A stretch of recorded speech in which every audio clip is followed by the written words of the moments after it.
Sarah had always been the kind of person who blended into the background, not because she wanted to, but because that's just how things were. She worked at Morrison & Associates, a busy marketing firm in downtown Chicago, where she spent her days creating presentations that other people would present, writing emails that would go out under someone else's name, and organizing events that would make her boss look good. Her desk sat in the far corner of the office, next to the copy machine that hummed loudly all day long. While other employees had windows with views of the bustling city streets, Sarah stared at a beige wall decorated with outdated motivational posters. The one directly in front of her showed a kitten hanging from a branch with the words, "Hang in there," written in bold letters. Every morning, Sarah arrived at exactly 8:30, 30 minutes before anyone else. She liked the quiet office in those early moments, when the fluorescent lights buzzed softly and she could drink her coffee in peace. She would review her tasks for the day, respond to emails that had come in overnight, and prepare materials for meetings she wouldn't be invited to attend. Her colleagues knew her as Reliable Sarah, the one who always had extra pens, who remembered everyone's birthdays, and who stayed late to finish projects when deadlines were tight. But beyond that, most of them couldn't tell you much about her. They didn't know that she had a master's degree in marketing from Northwestern University. They didn't know that she had ideas that could revolutionize their campaigns. They didn't know that she went home every night to her small apartment and worked on freelance projects that brought in more money than her day job. The person who overlooked Sarah the most was David Chen, the company's creative director. David was everything Sarah wasn't: confident, outgoing, and seemingly effortless in everything he did. He had joined Morrison & Associates 2 years ago, fresh from a successful stint at a prestigious New York agency. With his perfectly styled hair, expensive suits, and easy smile, he quickly became the golden boy of the office. David's office was 3 times the size of Sarah's workspace, with floor-to-ceiling windows that offered a panoramic view of Lake Michigan. His walls were covered with awards from advertising competitions, and his desk was always immaculately organized, except for a single coffee cup that his assistant refilled throughout the day. In the 2 years since David had arrived, he and Sarah had probably exchanged fewer than 50 words. Their interactions were limited to brief emails about project details and the occasional nod in the hallway. To David, Sarah was simply part of the office furniture, reliable, quiet, and unremarkable. This dynamic suited Sarah just fine, or at least she told herself it did. She had learned long ago that being invisible had its advantages. People said things in front of her that they wouldn't say in front of others. She heard about office politics, upcoming changes, and personal dramas. This information helped her stay ahead of the game and avoid the landmines that destroyed other people's careers. But sometimes, when Sarah was working late and the office was empty except for the cleaning crew, she would walk past David's office and wonder what it would be like to have that kind of recognition. To walk into a meeting and have people actually listen to her ideas. To see her name on a campaign that reached millions of people.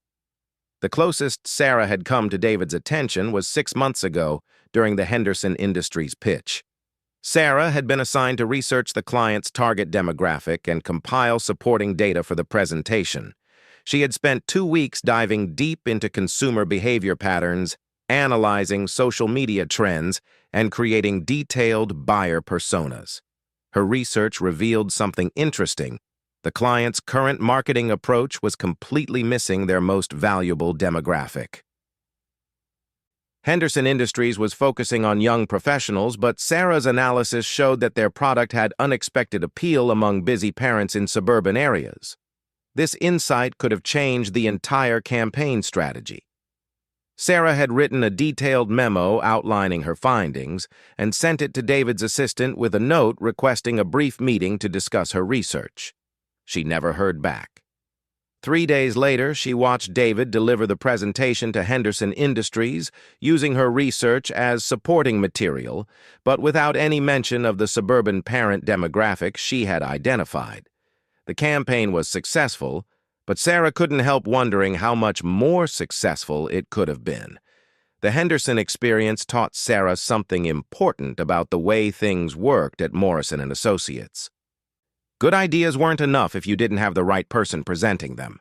David had the relationships, the reputation, and the presence to sell concepts to clients. Sarah had the analytical skills and creative insights, but no platform to share them. So Sarah continued her routine of arriving early, staying late, and doing excellent work that other people took credit for. She told herself that she was building experience, learning the business, and positioning herself for future opportunities. But deep down, she knew she was stuck in a cycle that was unlikely to change unless something dramatic happened. That something dramatic began on a rainy Tuesday in October when Emma Rodriguez joined the company as the new account manager for luxury brands. Emma was everything that Sarah wasn't: tall, confident, and impossible to ignore. She had worked for high-end fashion companies in Milan and Paris, spoke 4 languages fluently, and had a laugh that could be heard across the entire office. Emma's arrival created an immediate buzz at Morrison & Associates. During her first week, she had lunch with the CEO, drinks with the senior partners, and coffee with David Chen. By her second week, she was leading the pitch for Luxe Cosmetics, one of the company's most prestigious potential clients. Sarah watched Emma's integration into the office social hierarchy with a mixture of admiration and envy. Emma seemed to effortlessly navigate office politics, building alliances and gaining influence in ways that Sarah had never been able to master. Within a month, Emma had become the unofficial social coordinator for the office, organizing happy hours, birthday celebrations, and weekend outings.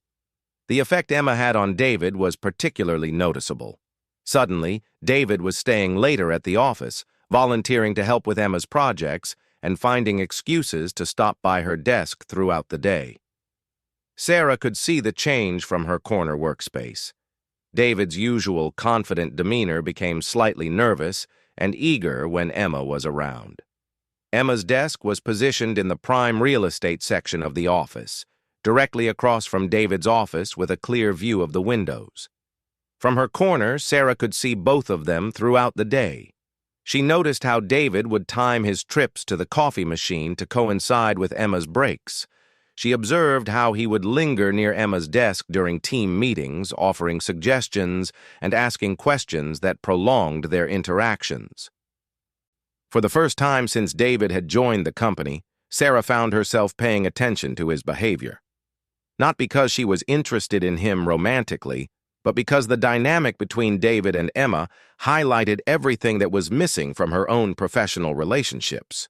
Emma had managed to become visible, valuable, and influential in a matter of weeks, while Sarah remained in the shadows after years of dedicated work. The Luxe Cosmetics pitch became the talk of the office. Emma was leading the creative strategy, but David was providing creative direction and visual concepts. They worked together closely, often staying late to refine their presentation and brainstorm new ideas. Sarah could see their collaboration from her desk, the animated discussions, the shared excitement when they hit on a good idea, and the easy camaraderie that came from working toward a common goal. As the pitch date approached, Sarah found herself inadvertently drawn into the project. Emma's assistant was overwhelmed with other tasks, so Sarah was asked to help with research and data analysis. For the first time in months, Sarah felt energized about her work. The Luxe Cosmetics project was challenging and creative, exactly the kind of campaign she had hoped to work on when she first joined Morrison & Associates. Sarah's research for the Luxe Cosmetics pitch was more thorough than anything she had done before. She analyzed beauty industry trends, studied successful luxury brand campaigns, and identified opportunities for innovative marketing approaches. Her analysis revealed several insights that could differentiate Luxe Cosmetics from their competitors and create a more compelling brand narrative. When Sarah compiled her research into a presentation, she faced the same dilemma she had encountered with the Henderson Industries pitch. She could send her findings to Emma or David and hope they would incorporate her insights, or she could find a way to present her ideas directly. This time, Sarah decided to take a different approach. Instead of sending her research through email, Sarah scheduled a brief meeting with Emma to discuss her findings. She prepared carefully for the meeting, organizing her insights into a clear, compelling narrative that demonstrated how her research could strengthen the Luxe Cosmetics pitch. The meeting took place in one of the small conference rooms adjacent to the main office. Emma listened attentively as Sarah presented her research, asking thoughtful questions and taking detailed notes. For 30 minutes, Sarah felt like her ideas were being heard and valued by someone who could actually do something with them. "This is incredibly thorough," Emma said when Sarah finished her presentation. "Your insights about the luxury consumer mindset could completely change our approach to the campaign narrative." Sarah felt a surge of professional satisfaction that she hadn't experienced in years. Finally, someone recognized the value of her work and understood how it could contribute to a successful campaign. "I'd like David to see this research," Emma continued. "Would you be available to present these findings to both of us tomorrow morning?" The prospect of presenting her ideas to David both excited and terrified Sarah. This was the opportunity she had been waiting for. A chance to demonstrate her value beyond basic research and data compilation. If David recognized the quality of her insights, it could change her role at Morrison & Associates and open doors to more challenging, creative projects. That evening, Sarah stayed late to refine her presentation and prepare for the meeting with David and Emma. She practiced her talking points, anticipated potential questions, and made sure her supporting materials were organized and professional. For the first time in months, Sarah felt genuinely excited about going to work the next day. The meeting was scheduled for 9 o'clock in David's office. Sarah arrived a few minutes early, carrying a folder with printed copies of her research and a laptop with her presentation slides. Emma was already there, sitting in one of the leather chairs across from David's desk. David was reviewing some documents and looked up when Sarah entered. "Good morning, Sarah," David said with a polite but distant smile. "Emma tells me you have some interesting research for the Luxe Cosmetics pitch." This was the longest sentence David had ever spoken directly to Sarah. She felt a momentary flutter of nervousness, but reminded herself that she was prepared and that her research was solid. "Thank you for taking the time to review this," Sarah began, opening her laptop and distributing the printed materials. "My research has identified several opportunities to position Luxe Cosmetics in a way that differentiates them from established luxury brands." For the next 20 minutes, Sarah presented her findings with more confidence than she had felt in years. She explained how luxury consumers were shifting their values, how social media was changing beauty standards, and how Luxe Cosmetics could tap into emerging trends to build brand loyalty among younger demographics. David listened without interrupting, occasionally making notes on the printed materials Sarah had provided. Emma asked several questions that demonstrated she was following Sarah's analysis and understood its implications for the campaign strategy. When Sarah finished her presentation, there was a brief moment of silence. David looked at the research materials, then at Emma, then back at Sarah. "This is solid work," David said finally. "Your insights about the generational shift in luxury consumption could definitely strengthen our positioning strategy." Sarah felt a wave of relief and excitement. David had not only listened to her presentation, but he had recognized the value of her insights and their potential impact on the campaign. "I think we should incorporate several of these findings into our pitch," Emma added, "particularly the data about social media influence on luxury purchasing decisions." The meeting ended with David asking Sarah to provide additional research on 2 specific areas that had emerged during the discussion. As Sarah packed up her materials, she felt more optimistic about her career at Morrison & Associates than she had in years. Over the following week, Sarah worked closely with Emma and David to integrate her research into the Luxe Cosmetics pitch. For the first time since joining the company, Sarah felt like a valued contributor to a major campaign rather than just a behind-the-scenes researcher. The collaboration revealed aspects of David's personality that Sarah had never observed before. When he was focused on creative work, David was thoughtful, detail-oriented, and genuinely interested in finding the best solutions for clients. He asked insightful questions about Sarah's research and pushed her to think more deeply about consumer behavior patterns. Sarah began to understand why David had become successful so quickly at Morrison & Associates. His confidence wasn't just superficial charm, it was backed up by genuine creative talent and business instincts. When he suggested modifications to Sarah's research or proposed alternative interpretations of her data, his recommendations consistently improved the overall analysis. The dynamic between the three of them during this collaboration was unlike anything Sarah had experienced in her professional career.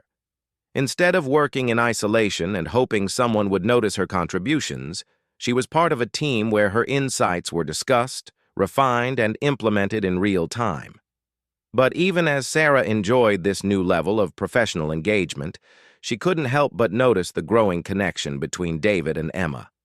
Their collaboration on the Luxe Cosmetics pitch seemed to strengthen their personal relationship as well as their professional partnership.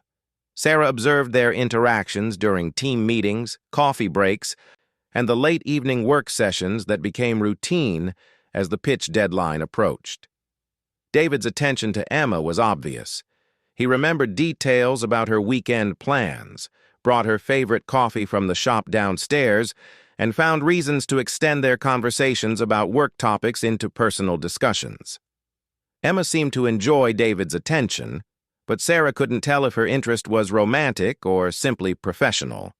Emma was friendly with everyone at the office, and her warm, outgoing personality made it difficult to distinguish between genuine personal interest and her natural charisma. The uncertainty about David and Emma's relationship didn't bother Sarah from a personal perspective. She had no romantic interest in David and was genuinely happy to see her colleagues getting along well. But their growing connection did make Sarah more aware of her own isolation within the office social structure. Even as Sarah's professional role was expanding through her work on the Luxe Cosmetics campaign, her personal relationships with colleagues remained superficial.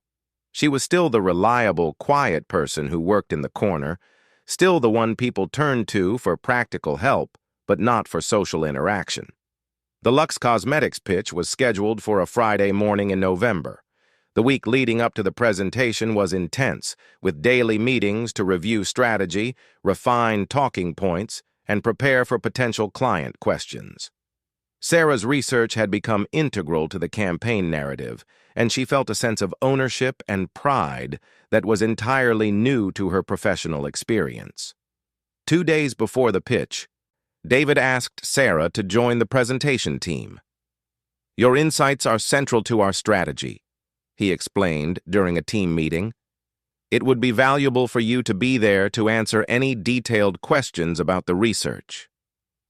Sarah was thrilled by the opportunity to participate in a major client presentation, but also nervous about performing in such a high-stakes situation. She had never presented to clients before, and the thought of answering questions in real time was intimidating. Emma offered to help Sarah prepare for the client meeting. They spent an evening in the office rehearsing potential questions and discussing strategies for presenting research findings in a clear, compelling way. Emma's coaching was invaluable. She helped Sarah anticipate what clients would want to know and how to frame technical insights in business terms that would resonate with decision-makers. The night before the pitch, Sarah stayed late to review her materials one final time. As she was packing up her laptop, she noticed that David and Emma were still in David's office, working on last-minute preparations. Their conversation was animated but quiet, and Sarah could see them leaning close together over documents spread across David's desk. As Sarah gathered her things and prepared to leave, she heard Emma laugh at something David had said. The sound carried across the empty office, warm and genuine. When Sarah looked toward David's office, she could see them both smiling, their work temporarily forgotten. For a moment, Sarah felt a strange pang that she couldn't quite identify. It wasn't jealousy, exactly, but a kind of wistful recognition of a connection she had never experienced. David and Emma had found something together, a combination of professional collaboration and personal chemistry that made their work energizing rather than draining. Sarah left the office that night feeling excited about the presentation, but also oddly melancholy about her own situation. The Luxe Cosmetics project had given her a taste of what it felt like to be valued and included. But she wondered if this was an exception or the beginning of a real change in her career. The next morning, Sarah arrived at the office early, as always, but this time she was preparing for something entirely different. Instead of settling into her usual routine of responding to emails and preparing materials for other people's meetings, she was getting ready to present her own research to one of the most prestigious cosmetics companies in the world. As she reviewed her presentation notes one final time, Sarah reflected on how much had changed since Emma's arrival at Morrison & Associates. In just a few months, Sarah had gone from being completely invisible to being an integral part of a major campaign. Her research was being taken seriously, her insights were shaping strategy, and she was about to present to clients for the first time in her career. But despite these professional advances, Sarah still felt like an outsider looking in on the social dynamics of her workplace. She was contributing to the team's success, but she wasn't really part of the team in the way that David and Emma were part of each other's professional and personal lives. As Sarah gathered her materials and prepared to head to the conference room for the Luxe Cosmetics presentation, she couldn't shake the feeling that this was a turning point in her career. Whether the pitch succeeded or failed, whether her presentation went well or poorly, something fundamental had shifted in how she saw herself and her potential at Morrison & Associates. The question was whether this change would lead to the recognition and opportunities she had always hoped for, or whether she would return to her corner desk and her invisible role once the excitement of the Luxe Cosmetics campaign faded. Either way, Sarah knew that she could never go back to accepting being overlooked the way she had before. The presentation was about to begin, and Sarah was ready to step out of the shadows for the first time in her professional career. The Luxe Cosmetics presentation went better than Sarah had ever imagined possible. When the clients started asking detailed questions about consumer behavior patterns, Sarah found herself answering with confidence that surprised even her. Her months of research had given her insights that no one else in the room possessed, and for the first time in her career, Sarah felt truly indispensable. The clients were particularly impressed with Sarah's analysis of how luxury beauty consumers were shifting their purchasing habits based on social media influence. Her data showed that traditional advertising was losing effectiveness among younger demographics, while authentic influencer partnerships were driving actual sales. This insight became the foundation for Luxe Cosmetics' entire marketing strategy. "Your research team clearly understands our target market better than our previous agency did," the Luxe Cosmetics CEO told David after the presentation. "Particularly the young woman who presented the consumer behavior analysis. Her insights could save us millions in misdirected advertising spend." Sarah felt a surge of pride, unlike anything she had experienced in her professional life. For years, she had watched other people receive credit for campaigns she had helped create. Now, for the first time, her contributions were being recognized directly by the client. David seemed genuinely surprised by the client's praise for Sarah's work.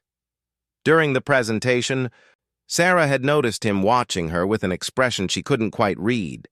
When she answered questions about her research, David had nodded approvingly. But there was something else in his expression, a kind of curious reassessment, as if he was seeing her clearly for the first time. After the clients left, David asked Sarah to stay behind for a debriefing meeting. Emma had already gone back to her desk to begin working on implementation plans, leaving Sarah alone with David in the conference room. "That was exceptional work," David said, closing his laptop and leaning back in his chair. "I have to admit, I underestimated your capabilities. Your research made the difference between a good pitch and a winning pitch." Sarah felt a flush of satisfaction at David's acknowledgement, but also a twinge of frustration. If her capabilities were exceptional, why had it taken so long for him to notice them? "I've been doing this level of research for 2 years," Sarah replied, more boldly than she normally would have. The Henderson Industries pitch, the Marriott campaign, the tech startup series, all of those included similar consumer insights. David looked uncomfortable, clearly recognizing that he had failed to pay attention to Sarah's contributions on previous projects. "You're right," he said after a moment. "I should have been paying closer attention to your work. That's going to change going forward." Over the following weeks, David's treatment of Sarah did change dramatically. He began including her in creative strategy meetings, asking for her input on campaign concepts, and requesting her research before beginning work on new pitches. Sarah's corner desk suddenly felt less isolated as colleagues started seeking her advice on consumer trends and market analysis. The transformation was most noticeable during the weekly creative team meetings. Previously, Sarah had been excluded from these sessions entirely. Now, she found herself sitting at the conference table alongside David, Emma, and the senior creatives, contributing insights that shaped campaign development from the earliest stages. David's newfound appreciation for Sarah's work led to increased collaboration between them. He would stop by her desk several times a day to discuss research findings or brainstorm creative concepts. Their conversations were always professional, but Sarah began to see glimpses of David's personality beyond his polished exterior. She learned that David had started his career as a data analyst before transitioning to creative work, which explained his appreciation for Sarah's research-driven approach. She discovered that he was more thoughtful and less confident than his public persona suggested. When they worked together on campaign strategy, David would often ask Sarah to challenge his assumptions and push him to consider alternative approaches. Sarah found herself looking forward to these collaborations with David. His creative instincts complemented her analytical skills, and together they developed campaign concepts that were both data-driven and emotionally compelling. For the first time since joining Morrison & Associates, Sarah felt like she was working to her full potential. The success of the Luxe Cosmetics campaign led to Sarah being assigned to several high-profile projects. She was given a budget for advanced research tools, access to consumer focus groups, and permission to attend industry conferences. Her corner desk was moved to a window office closer to the creative team, and her job title was upgraded from research assistant to consumer insights manager. But as Sarah's professional profile increased, she began to notice changes in the office dynamics that made her uncomfortable. Emma seemed less enthusiastic about including Sarah in their collaborative projects, and their previously warm working relationship became more formal and distant. The change was subtle at first.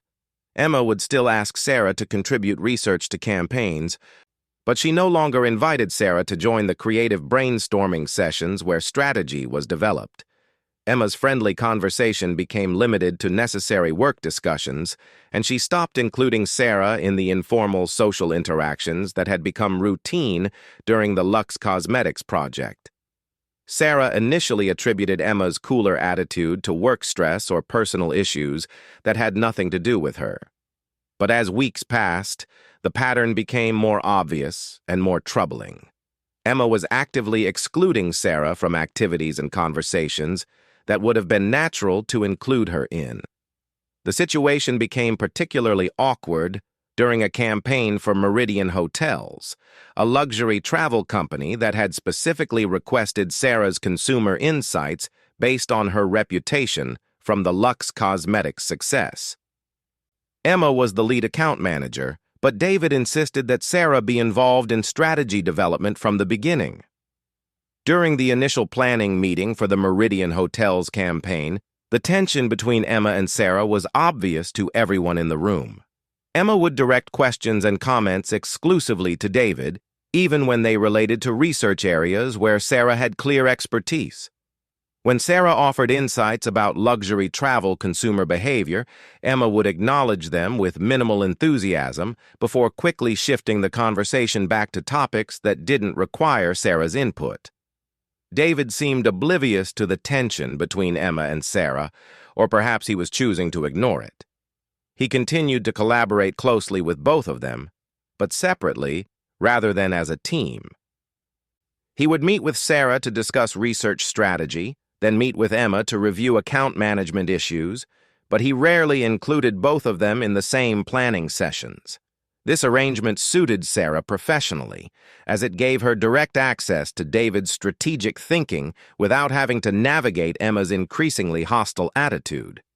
But it also made her aware of how much her professional life had changed since the Luxe Cosmetics success.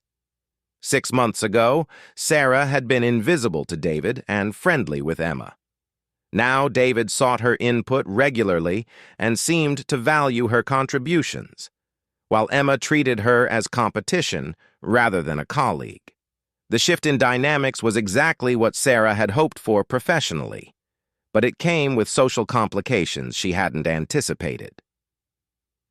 Sarah's new visibility at Morrison & Associates extended beyond her relationship with David and Emma. Other senior staff members began seeking her expertise for their campaigns, and she found herself invited to strategic planning meetings that would have been unthinkable a year earlier.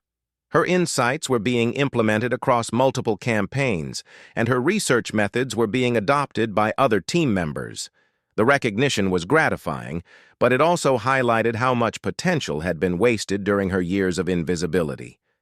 Sarah began to understand that her previous lack of recognition hadn't been due to insufficient skills or experience, but rather to her failure to advocate for herself and demand the attention her work deserved. This realization made Sarah more assertive in her professional interactions. Instead of waiting for others to recognize her contributions, she began proactively sharing her insights and volunteering for high-profile projects. When she disagreed with campaign strategies that ignored her research findings, she spoke up rather than accepting decisions that she knew were suboptimal. David responded positively to Sarah's increased assertiveness. He seemed to appreciate working with someone who would challenge his ideas and push him to consider alternative approaches. Their collaboration became more dynamic and creative as Sarah became more confident about expressing her opinions and defending her research. But Sarah's growing influence at Morrison & Associates created unexpected complications with other colleagues beyond Emma.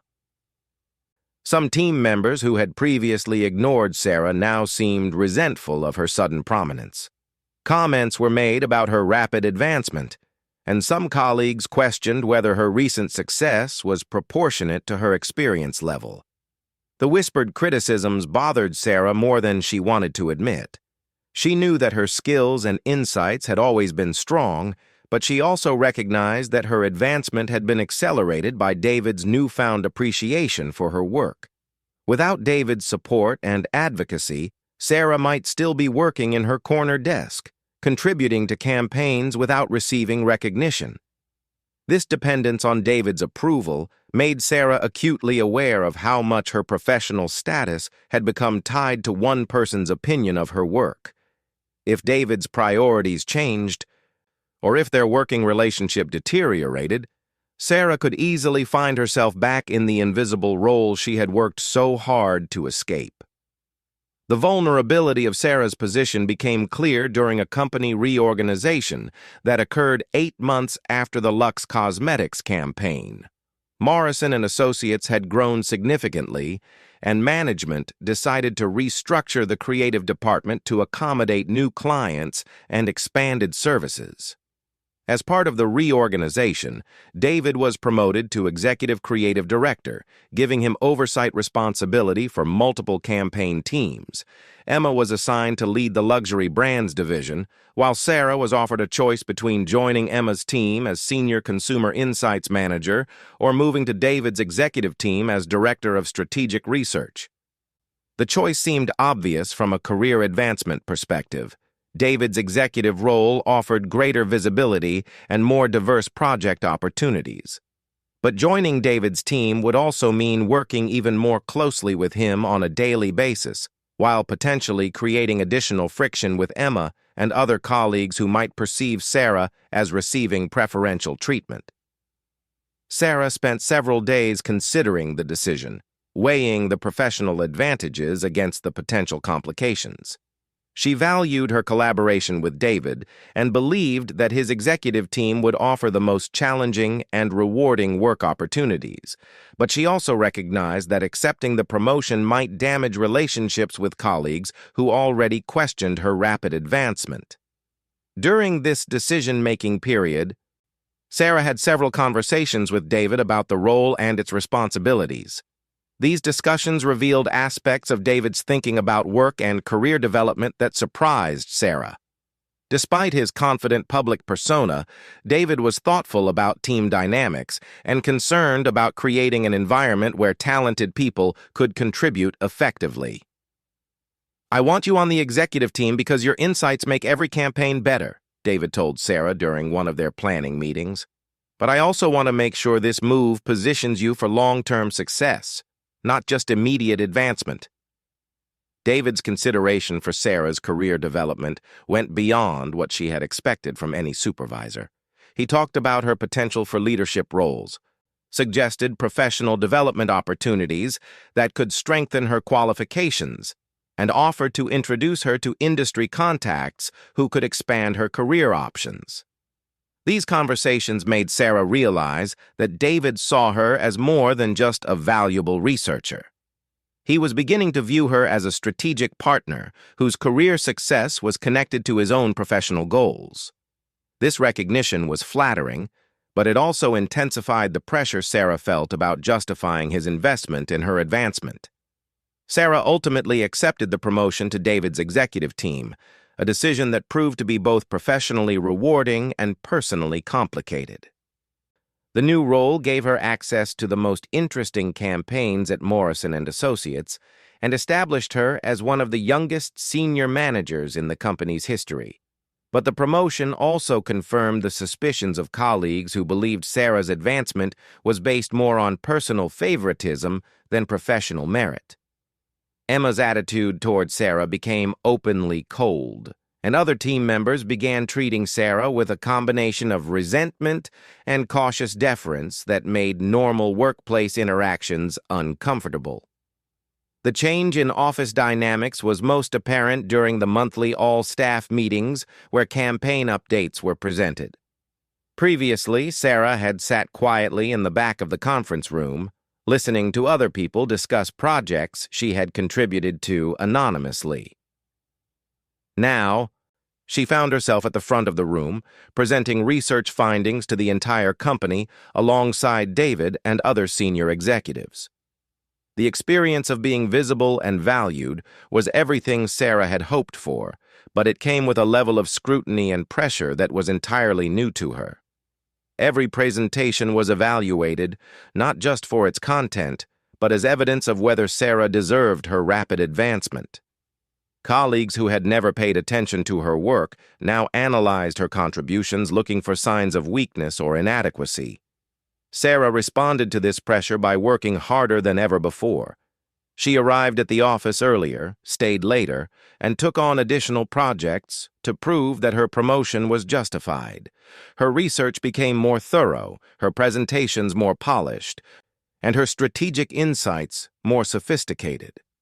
David noticed Sarah's increased dedication and began relying on her input for virtually every major decision.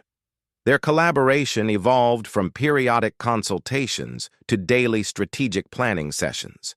Sarah found herself involved in business development meetings, client relationship management, and long-term strategic planning that extended far beyond her official research responsibilities.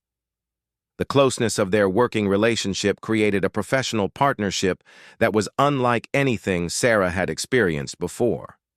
David trusted her judgment completely and often implemented her recommendations without seeking additional input from other team members.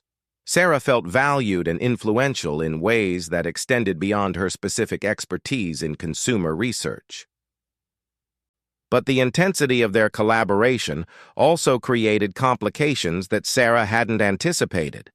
Other executives began treating Sarah as David's deputy, seeking her approval for decisions that would normally be made independently.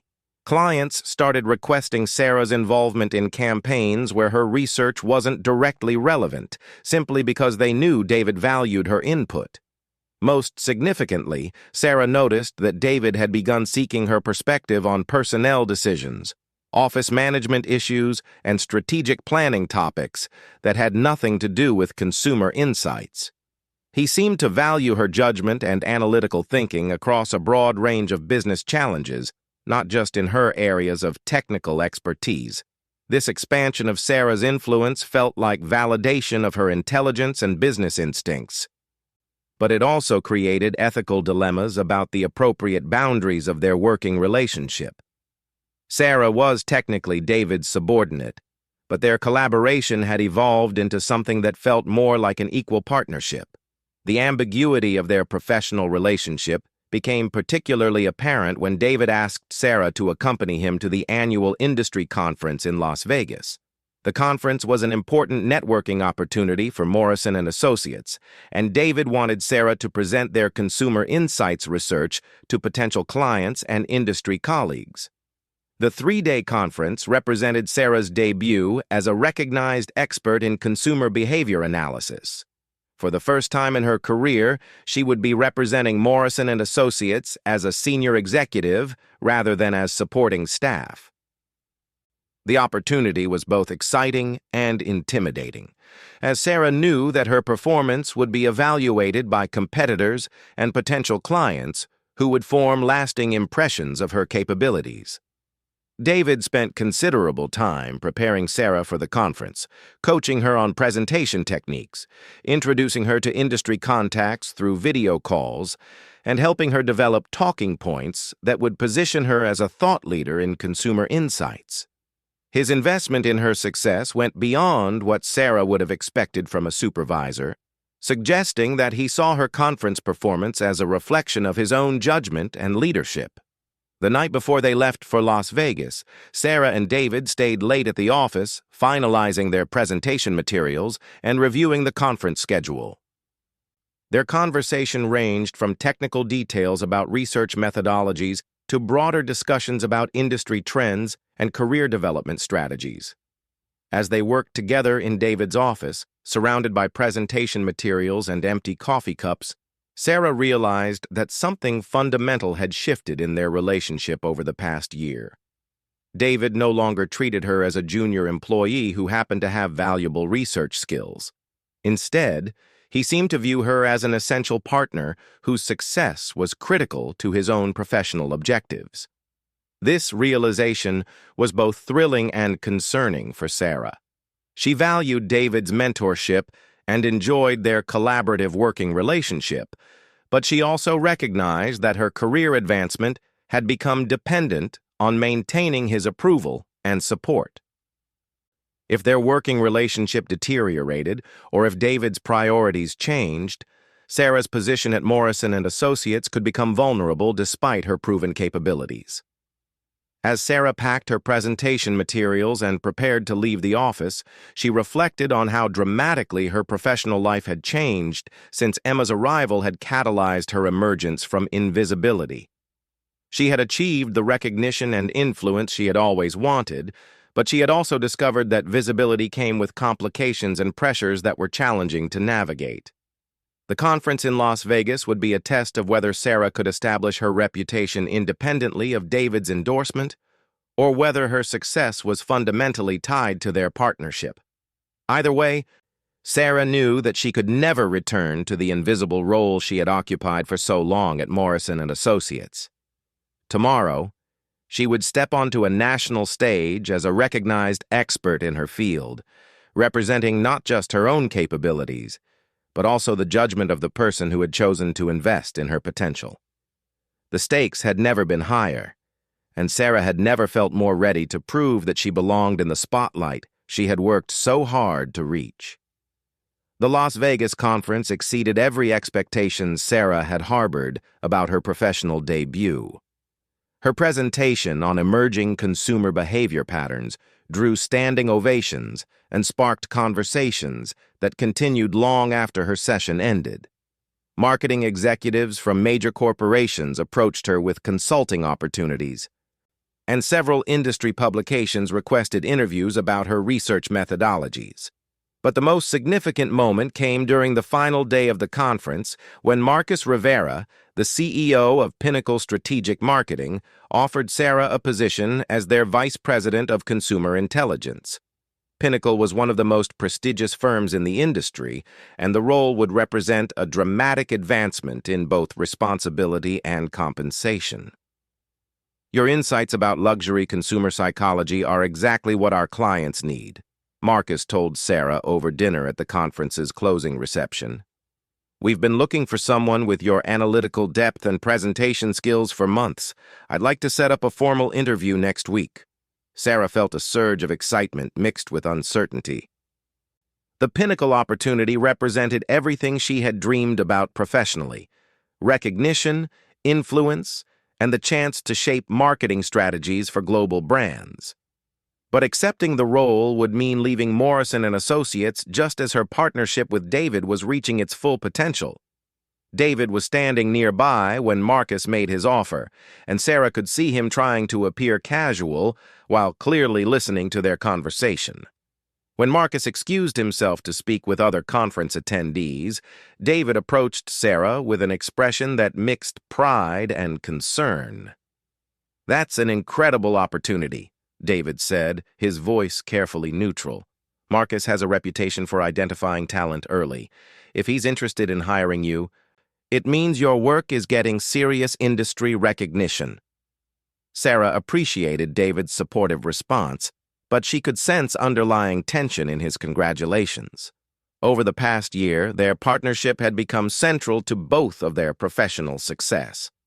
Sarah's research had elevated the quality of David's campaigns, while David's advocacy had established Sarah's reputation within the industry. The flight back to Chicago was quiet, with both Sarah and David absorbed in their own thoughts about what the Pinnacle offer might mean for their working relationship. Sarah spent the time reviewing her options and considering the implications of each possible decision. David seemed preoccupied with his laptop, but Sarah noticed that he was mostly staring at the screen without actually working on anything. When they returned to Morrison & Associates the following Monday, news of Sarah's conference success had already spread throughout the office. Colleagues who had previously ignored her now sought opportunities to discuss her presentation and congratulate her on the industry recognition. Sarah's assistant had fielded dozens of calls from reporters, potential clients, and consulting firms interested in her services. The attention was flattering, but it also created an unexpected problem. Sarah's newfound industry recognition was attracting interest that extended beyond her role at Morrison & Associates. In addition to the Pinnacle opportunity, she received inquiries from 3 other firms, 2 consulting companies, and several clients who wanted to hire her independently for research projects. David's reaction to Sarah's external opportunities revealed aspects of his personality that surprised her. During their daily strategy meetings, he began making subtle comments about the importance of loyalty and long-term thinking in career decisions. He suggested that external opportunities might seem appealing but could ultimately limit Sarah's growth potential compared to what was possible at Morrison & Associates. "Building a reputation takes time," David told Sarah during one of their planning sessions. "The offers you're receiving are based on a single conference presentation. Real career advancement comes from sustained performance over years, not momentary recognition." Sarah found David's advice thoughtful, but she also detected an undertone of possessiveness that made her uncomfortable. His suggestions about the limitations of external opportunities seemed designed to discourage her from considering other options rather than helping her make the best decision for her career. The situation became more complicated when Emma requested a private meeting with Sarah to discuss the Pinnacle opportunity. Despite their recent tension, Emma seemed genuinely interested in helping Sarah think through the decision. "I know we haven't been as close lately," Emma said during their conversation in a quiet coffee shop near the office. "But I want you to know that I think you deserve every opportunity that's coming your way. Your success at the conference was completely earned." Emma's acknowledgement of their strained relationship was unexpected, and Sarah appreciated her honesty about the situation. But Emma's next comments revealed motivations that were more complex than simple professional support. "I think you should seriously consider the Pinnacle offer," Emma continued. "Not just because it's a great opportunity for you, but because it might be the best thing for everyone involved.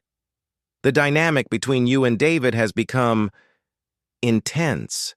Sometimes professional partnerships can become too dependent to be healthy."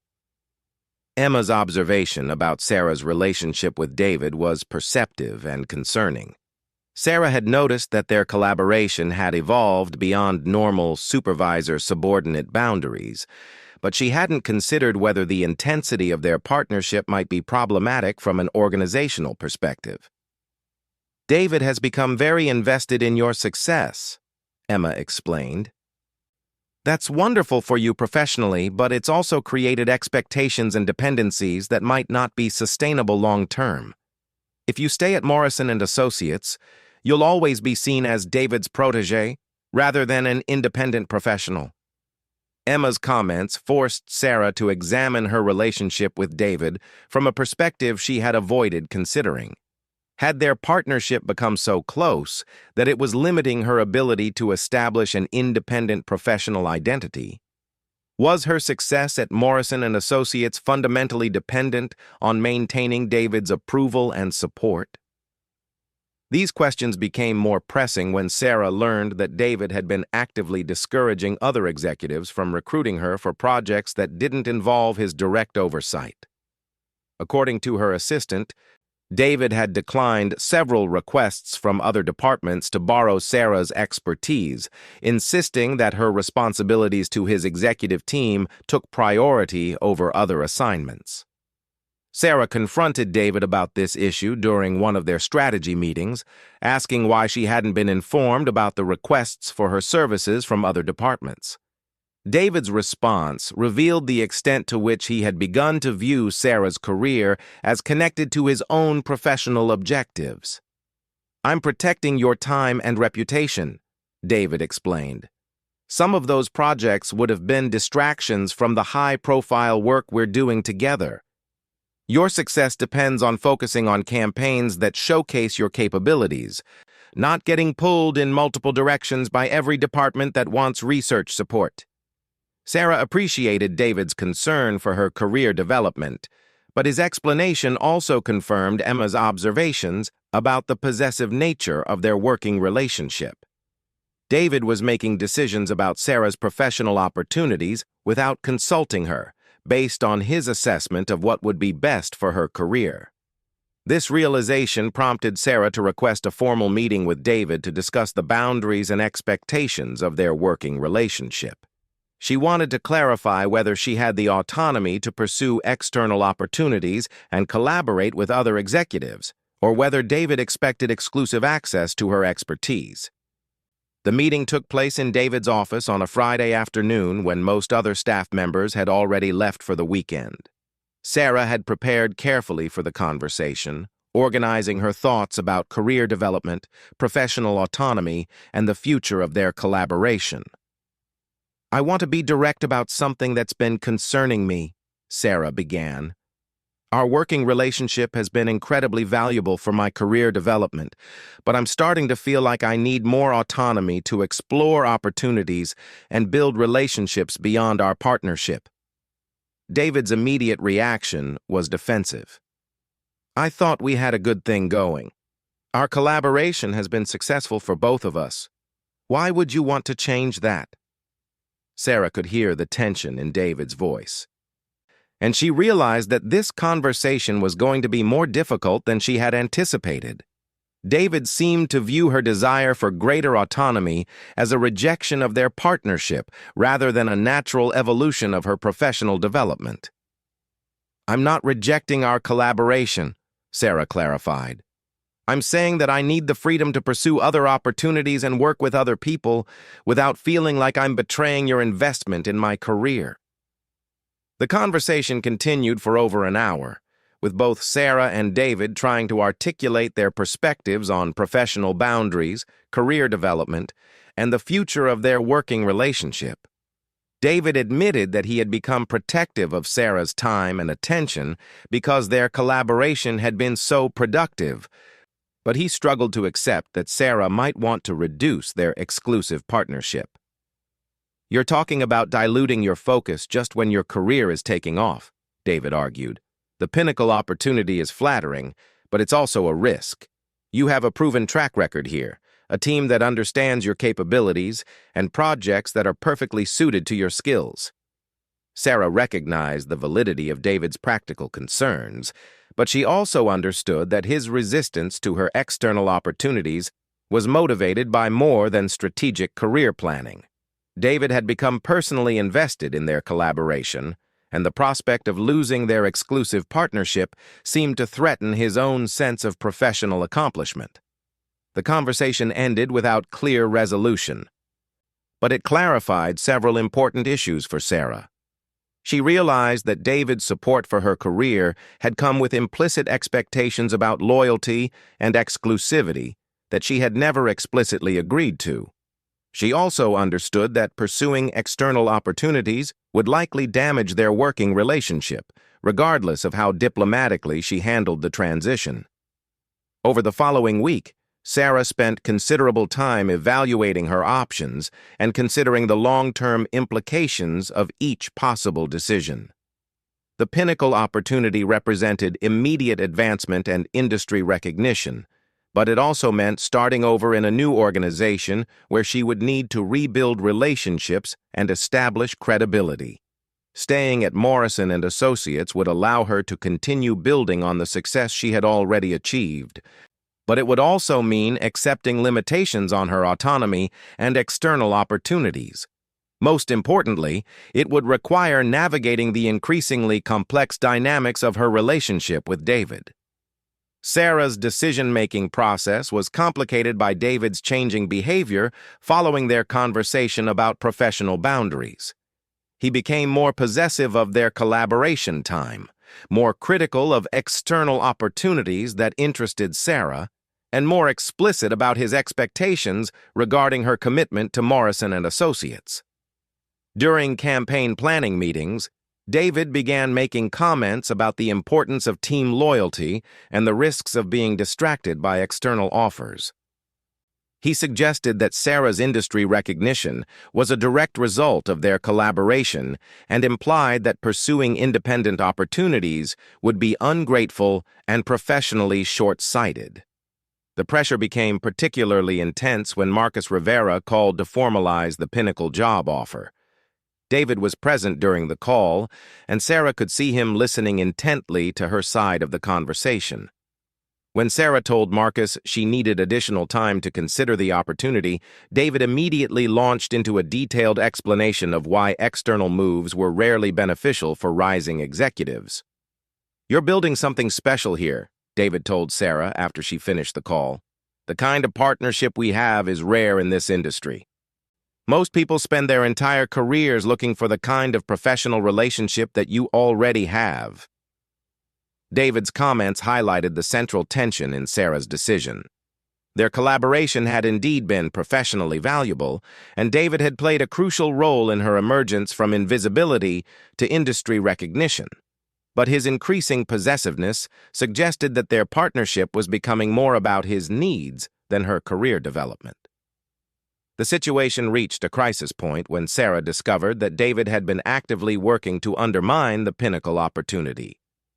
Through conversations with industry contacts, Sarah learned that David had called Marcus Rivera to express concerns about Sarah's readiness for executive responsibility and to suggest that her conference success was primarily due to campaign work that David had overseen.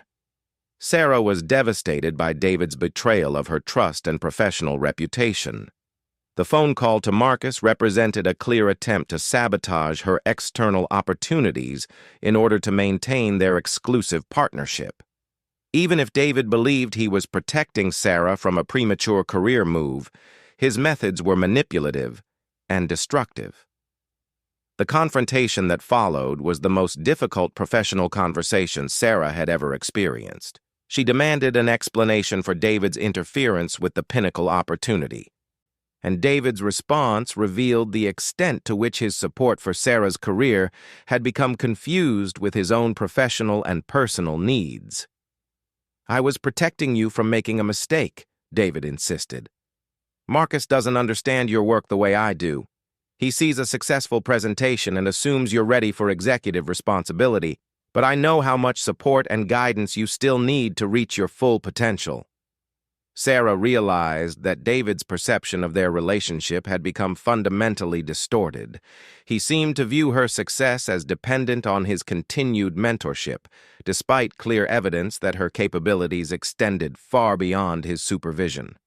His interference with external opportunities wasn't protective. It was controlling. "You don't get to make career decisions for me," Sarah told David firmly. "Your support has been valuable, but that doesn't give you the right to sabotage opportunities that don't serve your interests." The argument that ensued was heated and personal, with both Sarah and David expressing frustrations that had been building throughout their partnership. David accused Sarah of being ungrateful and impulsive, while Sarah confronted him about his possessive and manipulative behavior. The conversation ended with Sarah's resignation from Morrison and Associates, effective immediately. She could no longer work with David after his betrayal of her trust, and the toxic dynamics of their relationship had made continuing their collaboration impossible. The aftermath of Sarah's departure was swift and dramatic.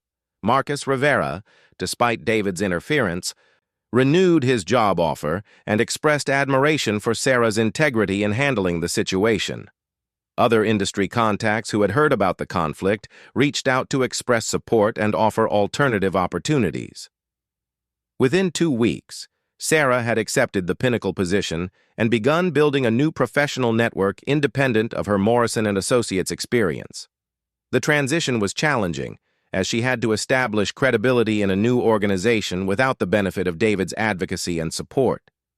But Sarah's independent success at Pinnacle quickly demonstrated that her capabilities had never been dependent on David's mentorship. Her consumer insights research continued to generate industry recognition, and her strategic thinking proved valuable to Pinnacle's diverse client base. Within 6 months, Sarah had been promoted to Senior Vice President and was leading Pinnacle's expansion into emerging markets. The irony of the situation was not lost on Sarah. David's jealous attempts to control her career had ultimately forced her to pursue the independence and recognition she might never have sought otherwise. His possessive behavior had destroyed their partnership, but it had also liberated Sarah from a relationship that had become limiting rather than supportive. Emma's predictions about the unhealthy dynamics of Sarah's relationship with David proved to be accurate. The intensity of their collaboration had created dependencies that were ultimately destructive for both of them. David's inability to accept Sarah's desire for autonomy had revealed character flaws that made continued partnership impossible. A year later, Sarah reflected on her journey from invisibility to industry recognition during a speaking engagement at the same Las Vegas conference where her career transformation had begun. Her presentation drew an even larger audience than the previous year, and she was introduced as one of the leading consumer insights experts in the marketing industry. In the audience, Sarah noticed several Morrison and Associates employees, including Emma, who approached her after the presentation to congratulate her on her continued success. They talked briefly about the changes at Morrison and Associates and the new projects Emma was leading in the luxury brands division. "I heard that David has had a difficult year since you left," Emma mentioned during their conversation. "Several clients have specifically requested your involvement in campaigns, and the executive team has struggled to replace your research capabilities." Sarah felt a mixture of satisfaction and sadness at this news. She had hoped that David would learn from their failed partnership and develop healthier collaborative relationships with other colleagues. But according to Emma, David's possessive and controlling behavior had continued with other team members, creating similar tensions and conflicts. "He never really understood that your success was independent of his supervision," Emma observed. "He took credit for your abilities instead of recognizing that his role was simply to provide a platform for capabilities you already possessed." Emma's analysis was accurate, but Sarah had moved beyond resentment about David's treatment of their partnership. Her success at Pinnacle had proved that her professional value was not dependent on any single relationship or organization.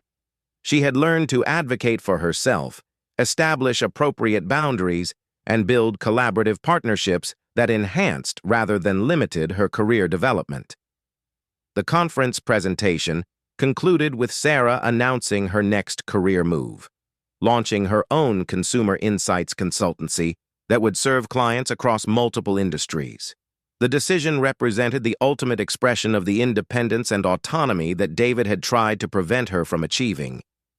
As Sarah left the conference venue, she thought about the long journey from her corner desk at Morrison & Associates to her current position as a recognized industry expert.